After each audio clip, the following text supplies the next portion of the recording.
Hey, so Kingdom Hearts 3 is over. How's everybody feeling?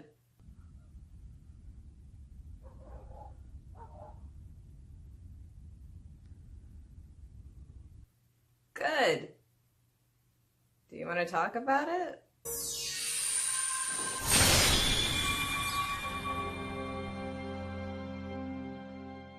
Let me start off this video by reiterating what everyone else has already said and what you can clearly see by just looking at this thing, that it is drop-dead gorgeous. The environments are fully fleshed out, the effects are stunning, and there is so much care and attention to detail. The Osaka team really deserves all the praise for creating such a beautiful game. Now, starting at the beginning, when you boot up the game, you're greeted with a recap for the series so far, because they knew we needed a second to prepare ourselves before Dearly Beloved hit. The orchestra version of Don't Think Twice that accompanies this recap is, as to be expected, really good. I especially like the slides on what would be the I don't want to know parts.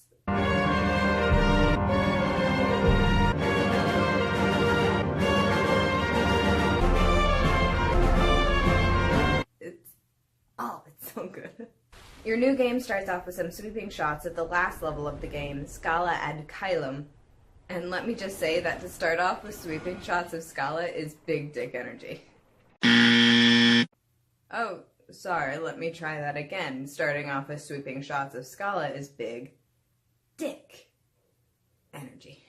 There's a quick intro to our framing device of Eraqus and Xehanort's chess game where you can see Xehanort's pores! And we go straight into the intro, which is par for the course of Kingdom Hearts intros being beautifully cinematic, surreal, and a high-production AMV. Some of my favorite parts include the chess pieces spinning to reveal Kairi's as she lights Sora's way to be able to cut through the darkness for others, Kairi running through the water to meet Sora, which is a personal dream of mine come true, the king and queen next to each other on the board, Kairi being one of the central few in the Keyblade graveyard, and this little nod that she gives Sora right at the end. Those are all just Kairi things. Yeah. Anyway. There's an update to the Stations of Awakening where they have this water effect under the stained glass, which is gorgeous, and you choose your stats through Sora's memories. This final world area is so pretty, but it is so disorienting when the ceiling and the floor are moving and then you want to spin your camera and it makes my eyes want to throw up. Moving straight along into the Disney worlds, I really love that they chose to do a Disney world for the tutorial world this time. It sets the stage as throwing us straight into the thick of it and bumps up the urgency that the story says we have. Do we really have it? I don't know, but it's there. So anyway, Olympus starts off with a narrator explaining the plot of Hercules, and I just realized that in all the games that he's been in, they've taken place before the climax of the movie. Everybody wave hi to the Final Fantasy characters. Now everybody wave bye to the Final Fantasy characters. No fanfare? Burp. I love Kingdom Hearts. We meet Hades, and Sora, Donald, and Goofy are just as intimidated by him as I am, and then he blows us off a cliff, cluing us into the central theme of Kingdom Hearts 3. Sora just can't climb a mountain in peace. We're caught by Herc and, ooh, Meg.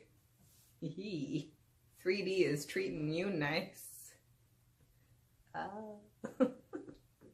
And then we're off again to have a brief run-in with the inconsequential villains. Try me, bitch. And then we get this cute scene with Sora, Donald, and Goofy where they talk about feelings and growth, and my son and his two fathers are working through life together. They just never taught him that fire is hot. Honey, that's fire. You know what fire is, don't you? Oh my god. Then we get to save an NPC. A walking, talking NPC. Huh? Who are you three? Where is Hercules? We are heroes officially recognized by the gods, and I demand the kind of respect that affords me. Now we're running up the mountain to the Rock Titan fight, and even though it is a set transition, the day to stormy night is still really cool. After we break into heaven, the fanfare comes back. Oh, whoa! And we get to the tippy top of Olympus where Hades and his titans are attacking Herc frees the gods. So you got 3 melons? And we foil Hades' plan. And him getting a bolt in the butt is really good. Oh! So here we are in the realm of darkness. And surprise, it's Riku who's playable. It was Riku the whole time. He feels really nice to control, yeah, but why is my magic in all the wrong place? I would also like to give a shout out to the audio mixing team because I was genuinely unable to distinguish that it's Repliku talking to Riku here. But Aqua? She's like Sora. What? No. Strong like Sora. Huh. What? Yeah, she's just like that big, dumb, stupid, idiot, dumbass Sora. What? Or, I mean, like, she's really strong, or whatever. Riku and Mickey return to the mysterious tower with their tails between their legs. Everybody gets new clothes, and we get, I think, a pretty good explanation for the retcon of may your heart be your guiding key. And that being that Donald just doesn't pay enough attention. See? We get the Oh, I guess we haven't spoken since the castle. We never spoke at the castle. Introduce yourself like a normal human being, you nerd. Alias. Whatever's between you and Roxas, it's in the past. I punched that little boy in the mouth. So Roxas, through the trauma, leads us to Twilight Town. And he was in the data scan too. Uh-huh. It was a test to see if your data version was ready to face the hurt that you carry inside. And that's all you need to know about Coded. Congratulations, it's still not important. Sora, it hasn't been that long. What? It hasn't been that long. Yes, it has! Donald, Goofy, how are ya? Aw, Olette got recast. They tell us to go investigate the old mansion, but why isn't there a voice prompt here about the hole in the wall being patched up? I mean, I've known it was fixed since 2015, but Sora doesn't know that. Well, they do say that this mansion is haunted. Yeah, by you guys. You were the ones haunting it. So they go to the basement computer, Ienzo and Pence do some computer things that sets them up to bring Roxas back. The organization intimidates us, but ultimately really does nothing. And then we officially meet Remy and the gorgeous renders of the food at the bistro. Why y'all gotta ruin food for me now? Nothing in real life is gonna live up to this tart o' fruits. It is a bit more unappetizing, though, after you realize that Remy had to roll all that fruit by himself through the sewers. Congratulations, your boy's a trash boy, Rat Man. Moving on, it's Kairi!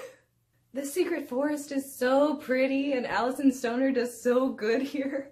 Especially on the little, that's right. That's right.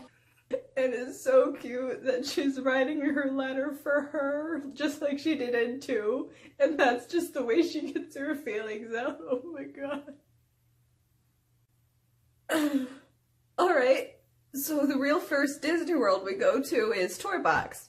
And what really stands out here is Buzz Lightyear's characterization. Why is he written so well? Why do I care so much about Buzz Lightyear in Kingdom Hearts 3? He's very cautious of Sora, Donald, and Goofy because he cares about all these toys, both from his responsibilities of being one of the leaders of Andy's toys, and also from worrying about the autonomy of the toys in the store that are being possessed and puppeted by Heartless. I gotta care about toy autonomy now! And he takes care of Rex in the most wholesome way possible. When he's too scared to go into the vents, Buzz makes sure that he feels needed while silently acknowledging this fear. And this all culminates in the scene after beating Angelique, and the music is scored so perfectly. You're overthinking it. Yeah. The heartless, the darkness, can only creep in when our hearts falter. Trust me, you'll be fine if you don't lose heart. Speaking of Angelique, why does every enemy in this level move like a freaking nightmare? Oh, why are you doing that? Stop. Alright, so we go to fight young Xehanort, but oh no! A heartless puppet attacks Buzz and turns him evil! Young Xehanort continues to talk about stuff no one cares about, and he uses Buzz's separation anxiety to create the boss. This is why Mom doesn't fucking love you! Next is the Kingdom of Corona, which is probably my favorite world because I love Rapunzel so much, and because it's so pretty. Please fall through the vines. Please fall through the vines thinking there's a wall there to lean against. Yes! They run into Rapunzel as she has her first time outside, and if anyone ever asks you what Kingdom Hearts is, just show them this scene. Anyway, Rapunzel's first time being in the outside world reminds Sora of his first time in the outside world, and we get some more feelings between my boys. All for one, and one for all. I love Kingdom Hearts. And I love Rapunzel so much. All the interactivity with her and the world is so cute and wholesome and wonderfully blends gameplay and story, just like Rapunzel herself is a wonderful blend of sweet innocence and rambunctious action. I'm not afraid to face them.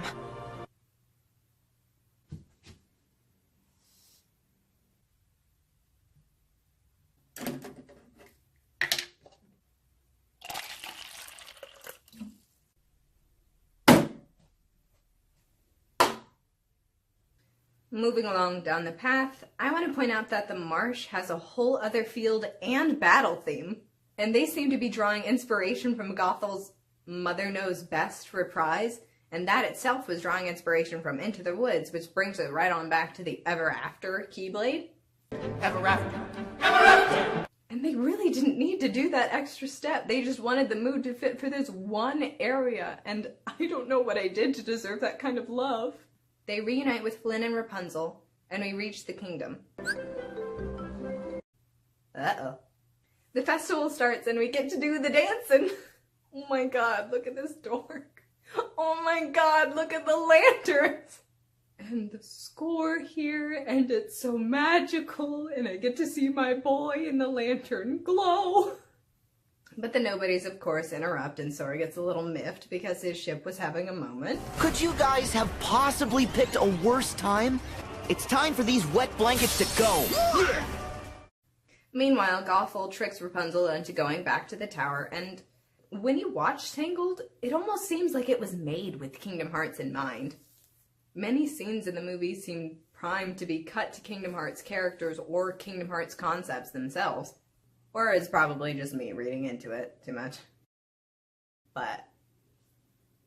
And Gothel's Heartless looks so cool. You can really see her hair in the design, and she slinks up the tower all in her sneaky, snaky little way.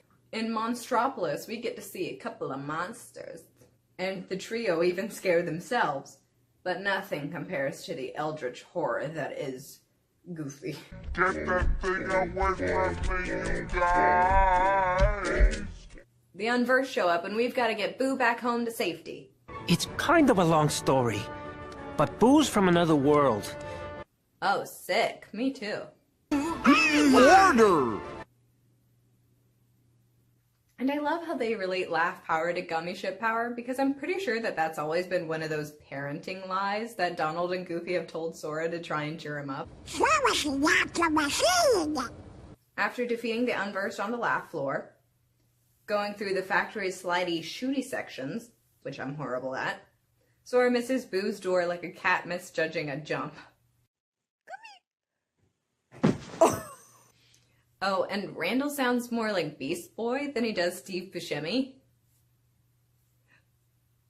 I don't care. Anyways, the gang runs into some computer problems, and Sora is all too ready to release some pent-up tech-related frustration. I can't computer. I really like this little break that they take to make Boo and everyone laugh. And the funny face special is just another callback to that warm, fuzzy feeling I get from the Trinity Trio. But more importantly, it's Garbage Boy! Here he comes. Here he is. This is the part where you spout some mumbo-jumbo and disappear, right? Yeah, why don't we ever fight the organization members that appear in the worlds? I wouldn't mind a mini boss fight here and there. And then, Vanitas gets to experience a real monster firsthand. Need to look.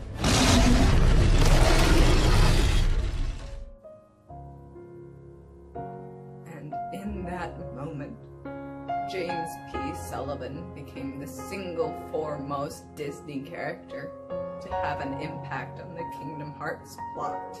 After some more frustration, we get a call from Ienzo, and we come a little closer to bringing Roxas back, along with some more hearts that are inside Sora's.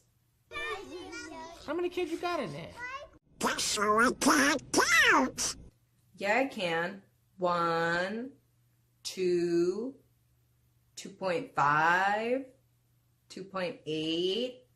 Merlin calls us back to Twilight Town to visit Winnie the Pooh. Merlin, shouldn't you be busy with something more important right now? I also don't even want to call 100 Acre Wood a real world, because it'll barely take you half an hour to complete.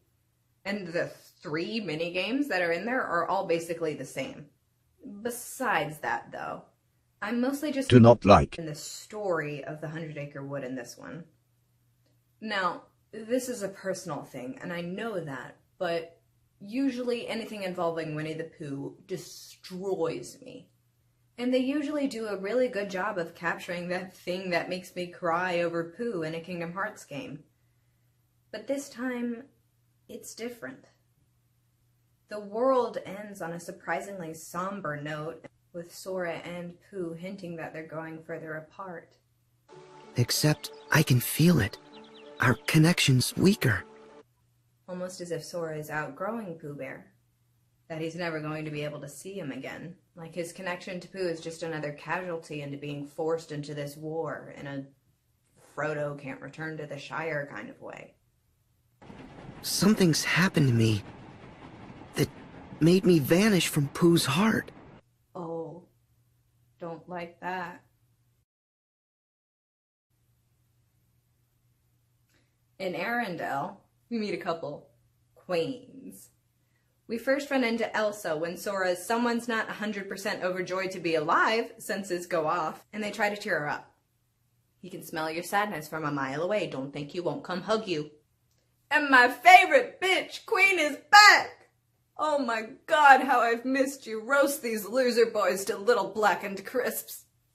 And oh my god, Larxine's Labyrinth is the coolest. It also has its own battle and field themes. Her knives and nobody vines are incorporated into the design. And we finally get to see her nobodies, which are ninjas? I am the great ninja to you, Flea. I don't really know if that fits. Arendelle has the most CGI scenes because Disney wants to remind you that it's a frozen world and we're all just living in it. The wind is howling like this swirling storm inside. And now it's time to play That's Just the Movie. That's just the movie. That's just the movie. Oh, that's a little bit, not the movie, but that's just the movie. Larxine shows up again to kick our teeth in, and we get to meet Anna's squad. Well, you heard what Mark said. I don't have to be smart. Well, you heard what Mark said. I don't.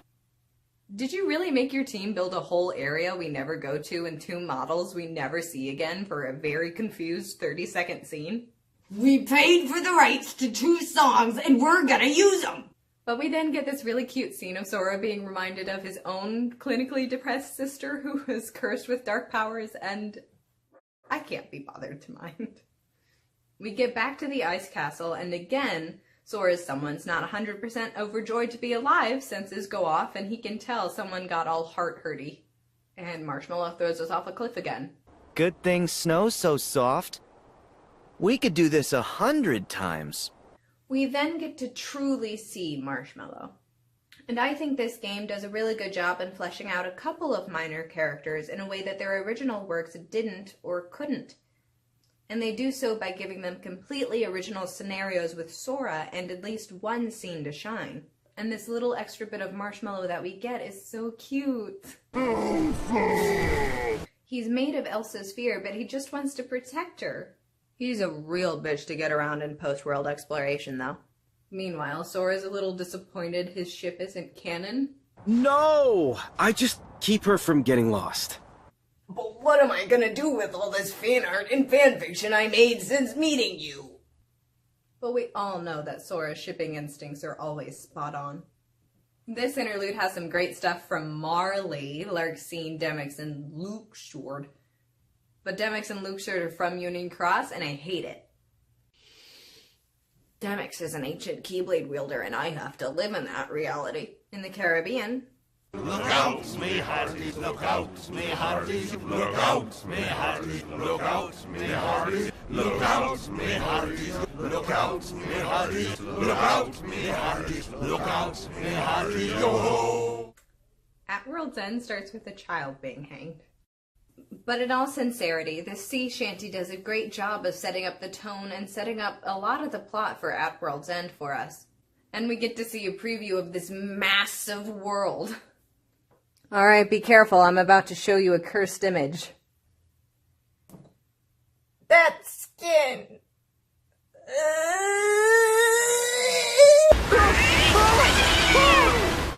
And this is only the first time that they die in this game.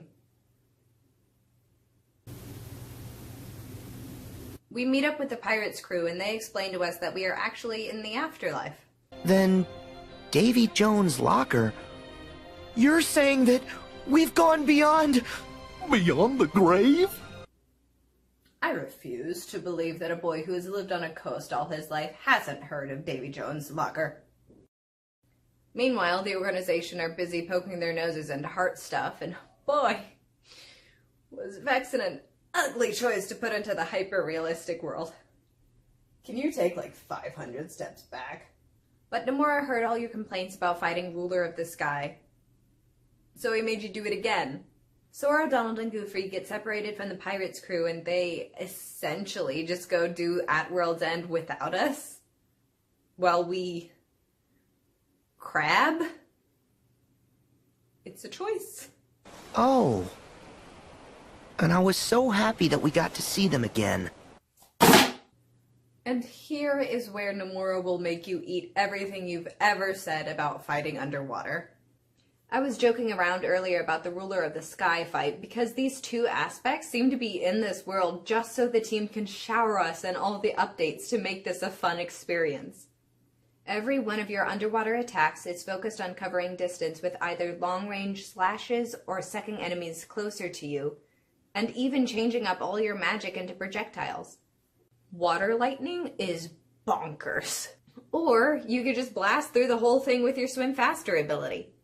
Whatever you choose, we find a ship for ourselves, and Sora listening to his heart causes an earthquake? Maybe it was all of Roxas's internal screaming. Luxord uses us to get some information on the dead man's chest, and... No, Jack! Don't tell him!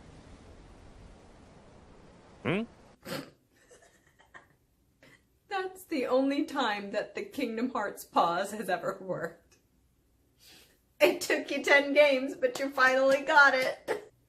Now, we are blessed with some long cutscenes in this game. And the end of Pirates is a super long CG cutscene. Oh my god, it's so beautiful. But the real highlight of this scene is when Sora snaps because Davy Jones messes with one of his ships. It's true love! Whoa! And we close out the world with another round of, oh my god, this is just the movie. Oh my god, this is just the movie. Oh my god, this is just the movie. Oh my god, is this real life?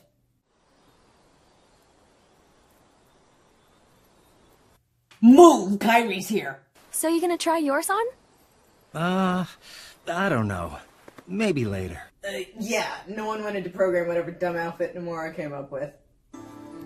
But she can't look at this forest. Feel the wind on her face. None of it. And if she could, it would be different for her. Her time was short. But she lived it, and that makes it hers. What right did I have to take those feelings and experiences back? They don't belong to me. Nothing's as it should be. Not for her or Roxas. My girl gets to speak, and she speaks the fucking truth! In our last Disney World, San Fransokyo, Sora is amazed to finally see a sprawling city that isn't evil. Country boy, I love you! We meet Big Hero 6 and team up with them to fight some bad guys. Moments ago, the city's South District was attacked by numerous unidentified creatures. Witnesses described losing sight of victims during the mayhem. Many also said they saw strange floating heart symbols in the vicinity of the missing victims. Oh. It's easy to forget that everywhere the Heartless go, people are dying. Oh, those poor newborn NPCs. Oh, but this is such a good scene. All of Big Hero 6 being in such awe of Sora is so heartwarming, and they're trying their best to emulate them, which is so relatable for a Kingdom Hearts fan, because you've tried to be like Sora. I know you have. We putz around a little bit as Keyblade Hero 3 and run into Repliku, who's trying to make a Dark Baymax. Remember when everyone was debating about whether or not the Riku in San Fransokyo was Data Riku or Repliku? It's Data Riku because there's bug blocks! No, because he's a book, and that would be stupid! Actually, it's Riku from KH1.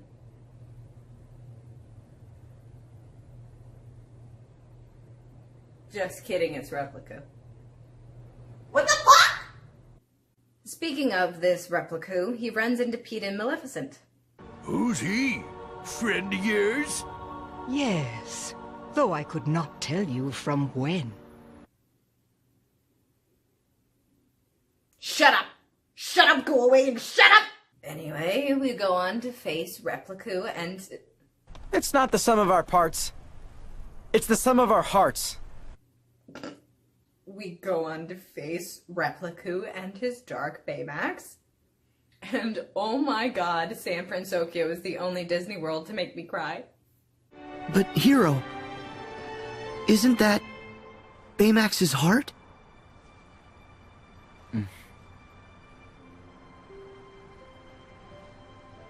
That's okay. Baymax is here. I should be the one.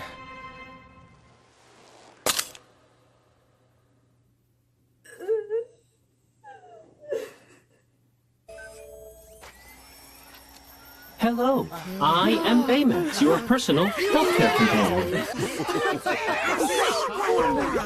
companion. Do! Alright. So all the Disney stuff is done now. What's first on our list? Up next, we're going to be doing all the endgame stuff in another video. Bold move for someone with 30 minutes of watch time and 0 subscribers.